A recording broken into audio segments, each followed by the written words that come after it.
कहा जाता है मन के अंदर हौसला और जुनून हो तो तन दिव्यांग हो सकता है लेकिन मन नहीं। हाँ, इसी तरीके से वाराणसी के अंदर स्पेशल ओलंपिक भारत का आयोजन किया गया, जो पूरे भारत में इसका आयोजन किया जा रहा है और वर्ल्ड रिकॉर्ड के लिए किया जा रहा है।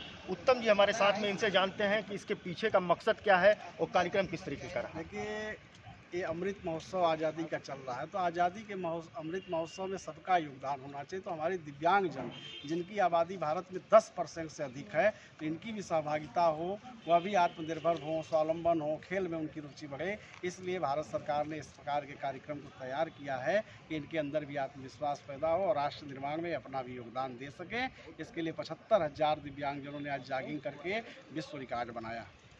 किस तरीके से मन में इस प्रोग्राम का ख्याल आया, इसके बारे में कुछ क्या प्लानिंग थी शुरू से? देखिए, हमारे प्रधानमंत्री जी 2014 में देश के प्रधानमंत्री जी बनते हैं माननीय मोदी जी, तब से वह दिव्यांगों के पुनर्वास के लिए, शिक्षा के लिए, स्वास्थ्य के लिए सतत प्रयत्नशील हैं। आज प्रधानमंत्री जी की प्रेरणा से ही, उनके विचारों को ही विस्तार देते हुए यह कार्यक्रम हम कर रहे हैं। पिछली सरकारों ने बड़ी हे दृष्टि से जो है दिव्यांगों को देखा या उनके लिए कार्य नहीं किया। इस सरकार में लगातार कार्य हो रहे हैं, इस पर क्या कहना है? दिव्यांगों को आज से पहले किसी भी सरकार ने, चाहे प्रदेश की सरकार रही हो चाहे केंद्र की सरकार रही हो, कभी भी इतने कार्य नहीं किए। यहाँ तक कि आपको बता दें, जो पेंशन हुआ करती थी वो सिर्फ 500 रुपये प्रति माह थी।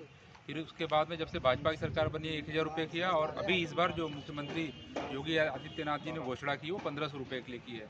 तो सिर्फ उनके पुनर्वास से संबंधित, उनके स्वास्थ्य, चिकित्सा, शिक्षा और ये जो इस तरह कार्यक्रम हो रहा है ना, ये उनका मनोबल बढ़ाने के लिए कार्यक्रम हो रहा है। तो ये खेल कूद से संबंधित है, ये एथलेटिक्स से संबंधित है, ये उनकी फिटनेस से संबंधित है।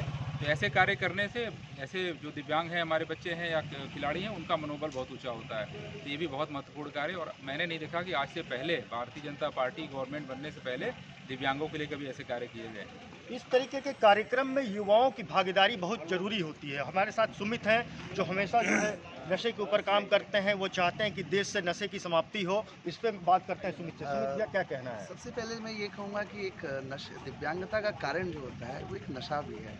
आपने देखा होगा कि दारू पिया, शराब पिया, अल्कोहल, ड्रग्स लिया और अचानक से तेज़ स्पीड की गाड़ी चलाया और उसका हाथ पैर टूट गया, अचानक से हाथ कट गया, तो वो भी एक दिव्यांग की श्रेणी में आ रहा है। एक कारण है कि दिव्यांग जो ईश्वरी द्वारा हैं, उनको तो हमें सम्मान देना है, पर ऐसे लोगों के साथ कहीं ना कहीं हमें उनको जागरूक करना होगा।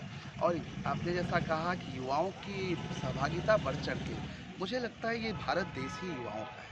इस देश में युवाओं के हर एक विषय पे अगर समाज की बात आए तो उस परिधि पे युवाओं को बढ़ चढ़ के सहयोग करना चाहिए। आप भी इस कार्यक्रम में शामिल थे, आपका क्या कहना है? इस तरह के कार्यक्रम देश के अंदर जो पहली बार आयोजन हो रहा है, इसका काफ़ी अच्छा कार्यक्रम रहा ये। और देश में दिव्यांगों के लिए इस प्रकार का अगर प्रदेश सरकार इस तरीके की चीज़ सोचती है तो कहीं ना कहीं ये देश के विकास का एक अहम मुद्दा और एक अहम स्तंभ ये होगा।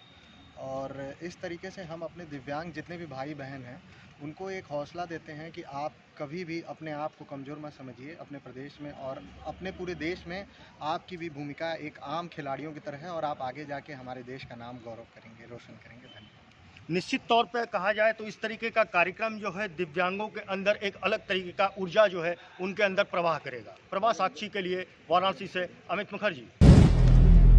अगर आप भी लेना चाहते हैं देश दुनिया की तमाम जानकारी तो आज ही सब्सक्राइब करें हमारे चैनल को। साथ ही नीचे दिए बेल आइकन को जरूर दबाएं ताकि हर अपडेट आप तक पहुंच सके।